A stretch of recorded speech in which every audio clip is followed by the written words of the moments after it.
Well, thanks to the papal conclave and the election of Leo XIV, Latin has enjoyed a bit of a bump in popularity recently. Because if you've watched any coverage of the conclave, the election, and some of the days afterwards, there's a good chance you've heard some Latin phrases that you might not normally hear, starting with the most famous of them all, habemus papam, which means we have a pope. The master of ceremonies on the balcony of St. Peter's just before the new pope is introduced to the world says, habemus papam, we have a pope. And there's another phrase that at least is my favorite among all of the conclave-related activities, and that is extra omnes. And that basically means everybody get out of here, extra omnes. And that is said by the master of ceremonies inside the Sistine Chapel just before voting begins. And basically he's saying, hey, if you're not a voting cardinal, get out of here. You're not welcome. And I admit, in the Synod household over the last couple days, I've been using that with my children when they get loud and rambunctious and I want to kick them outside to play, saying, hey, extra omnes, get out. You're not welcome here at the moment. That being said, some more examples of Latin that you may have come across include a ESPN personality and Western Pennsylvania native, Pat McAfee, who on his show, while they were talking about the connections between Pope Leo and Chicago sports, attempted to make the sign of the cross in the name of the Father and the Son and the Holy Spirit, but to do so in Latin, in nomine Patris, et Filii, et Spiritus Sancti. So again, some more Latin that certainly you might not typically find there on ESPN. But amidst all of the recent influx of Latin, there is one Latin phrase that I continue to use all the time in my coaching, and that is via negativa, which means the negative way, via negativa. Now, this phrase has theological and philosophical origins. It's also connected in some ways to art, but also to business and to you as an individual regarding your health and well-being. And so we'll tackle some of those various meanings of via negativa, but most significantly here on the Energy Detox, we're going to talk about the way that you can use this via negativa concept to help identify who you are by identifying who you aren't. To define what your team does, what your company does, what your industry does by defining what you don't do. But before we get into the practical application of this, let me wind back and touch on some of the theological, the philosophical, the art and health related items that I alluded to a minute ago. Because if you go back to the origins of via negativa, the negative way, it stems from this idea that God is so vast that he cannot be defined using human language. He cannot be comprehended fully by the human mind. And really the only way that we can approach an understanding of God is by stating what God is not. That's the via negativa, the negative way.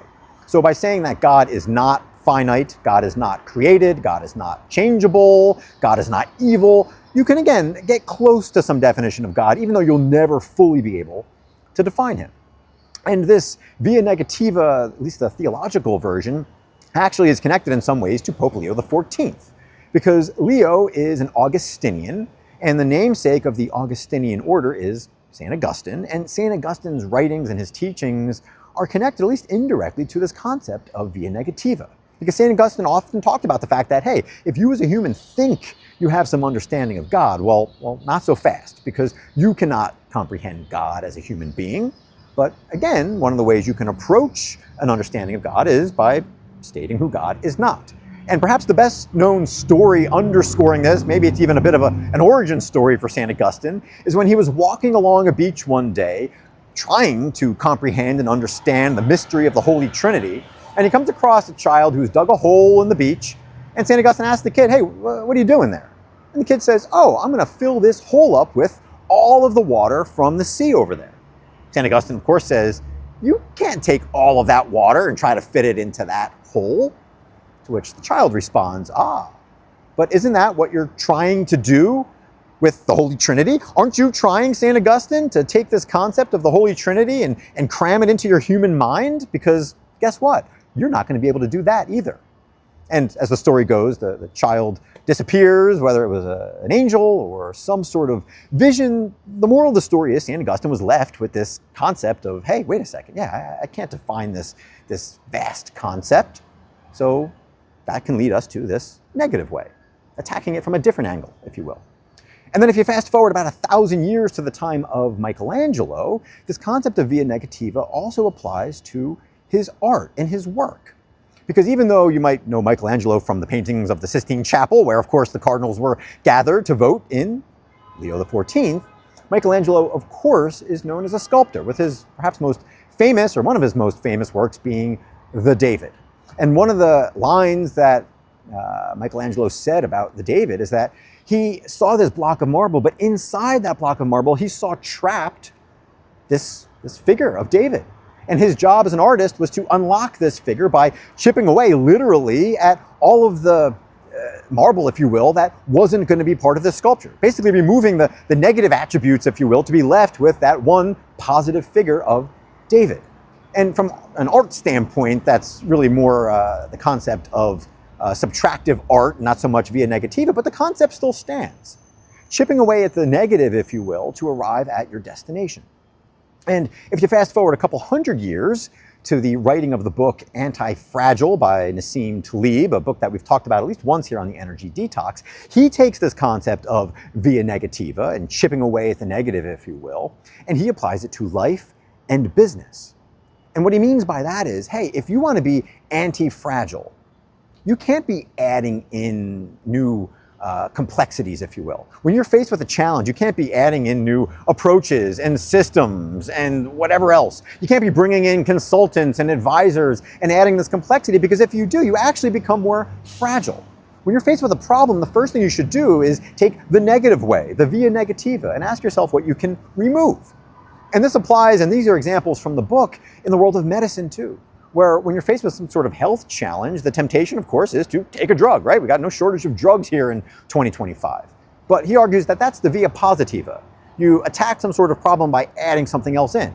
Whereas the via negativa at least first asks, hey, if you're having some sort of problem, maybe you're lactose intolerant, every time you have dairy, your stomach hurts.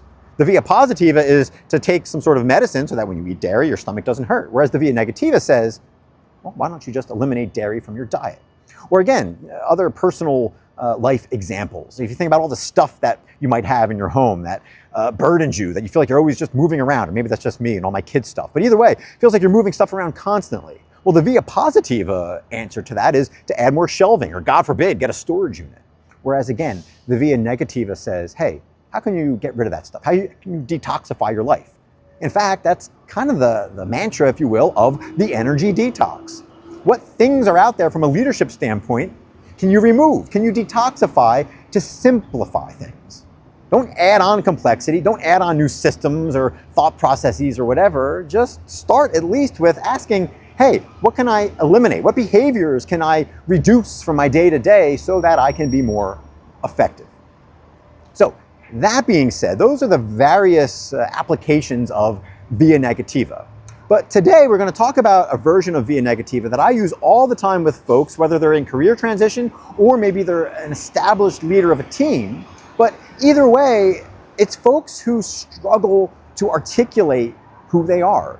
It's folks who struggle to basically define what value they bring, because they're unwittingly taking a via positiva approach. They're layering in all kinds of seemingly positive things about what they do and where they bring value and who they are and what experiences they've had, without taking a moment to take this via negativa approach. That is coming up with a list of things that you aren't, coming up with a list of things that you don't do, coming up with a list of things that you would never want anybody else to say about you. And by having that list, it helps refine that ultimate argument, that ultimate headline, which again, I'm not arguing is negative in nature. I'm not saying you go out there and update your resume or change your LinkedIn profile or introduce yourself by saying, hey, I am not X, I am not Y, I am not whatever. I wouldn't suggest that Pope Leo would go around saying, hey, I am not Pope Francis, I am not Pope St. John Paul II, I'm not Pope Benedict. But I am saying that whether it's Pope Leo or you do need to have an understanding of what those distinctions are. And it starts with this simple via negativa exercise, listing out comprehensively all of those things that you are not, all of those things that you would hate for somebody to say about you or your team or your company or your industry. And I take this approach, again, not just with individuals, but with companies who are out there, again, layering in all of this positive stuff that at the end of the day, people can't grasp, they can't understand. Again, you think about that concept of God, right? It's impossible to fully articulate who God is. Well, I'm not saying that there's any companies or individuals out there that are godlike, but I am saying there's a lot of individuals, perhaps including yourself, that come up with this, long narrative to the simple question of, well, who are you? Whereas sometimes the simple answer is to say who you aren't. Sometimes the catchiest and most impactful thing to do is to distinguish yourself from somebody else or to distinguish your company from another company. Which, again, I'm not saying that a company like Exxon's mission statement is going to say, we are not Shell, we are not Chevron. But I will tell you that those companies, very close to the surface of their headline, their mission statement, they have those differentiators, they have those distinctions. And so my challenge for you today is to stop and literally come up with a list of things you are not, to literally come up with a list of things that you would not want your team to be defined as, and then to take that next step and share it with others. Because as a coach, when I commission, if you will, folks to come up with these lists, and then they share it with me, well, now it gives me an opportunity as a coach to go out and be a set of eyes and ears independently to identify those times where they might be unwittingly allowing this false narrative to take root, where they might be going out there and, again, allowing other people to tell a false story that is the opposite of what they would want. And so too, again, from an industry standpoint, obviously we work in oil and gas, or I should say most of the audience of the Energy Detox works in oil and gas. And we know that, yes, there are lots of positive things that the energy industry does to lift people out of poverty, to help people flourish, to donate to local charities, to spark economies around the world. We know that oil and gas has all of these positive attributes, which are good. However, so often the elephant in the room is left ignored. That being the claims that oil and gas is evil. Oil and gas destroys the environment. Oil and gas ruins the world's water supply. Oil and gas gives kids cancer. Whereas if you start with this via negativa approach, that oil and gas is not evil, it does not cause cancer, it does not ruin the environment or the world's water supplies. If you start with that and keep it close to the surface and arm, well, all kinds of industry advocates with that so that they are on guard against those subtle things that they might say or do that could fuel this false narrative, well, you're going to be far more effective. Because only going down this via positiva approach and constantly layering in all of these fluffy, nice sounding things, whether we're talking from an industry standpoint or you as an individual, well, it's not sustainable, it's not effective, and it's not going to allow you to differentiate yourself. So again, my request of you, the homework assignment for you today, is to literally stop and come up with a comprehensive list of things you are not so that you can better define who you are, what you want to be seen as. And again, this homework assignment isn't just something that I dreamed up, and this isn't something that, again, I haven't done myself. Because when it comes to coaching, again, in my marketing materials, you're not going to find me saying, hey, I am not X, Y, and Z. I am not this coach. I am not that coach. But not very far under the surface, what you will find is the reality that I am not a coach who just decides to do this as a hobby. I'm not a coach who does this just part-time. I'm not a coach who entered retirement and figured this was a fun way to make a couple extra dollars. I'm not a coach that's content delivering generic messages about leadership that you can find anywhere else. I'm not a coach who's going to deliver a keynote that I've delivered 1,000 times that you can just find on the internet and save yourself a bunch of time, energy, and money. Again, so on and so forth. I've taken the time to define who I am not because guess what? It makes it a lot easier to communicate who I am in certain circumstances. And so I encourage you to do the same thing. Again, whether you're in career transition and you're struggling to differentiate yourself and again, what I'm sure is a very nice sounding resume from everybody else, or whether you're already in a leadership position, but you suspect that you have people around you who are, maybe assigning attributes that you are not. Maybe you're not cheap. Maybe you don't want to be known as somebody who can't make a decision. Maybe you don't want to be known as somebody who's wishy-washy. Well, guess what? If you don't have that, again, not front and center, but at least slightly below the surface. If you don't have people like a coach or a colleague who's on guard for opportunities where, again, you might be unwittingly delivering a message that you don't want, well, you're not going to be happy in the long run. It's not a sustainable approach, which is why I am encouraging you today to detoxify your headline, detoxify your message, detoxify the definition of who you are, who your company is, what your industry does by taking this via negativa, the negative way.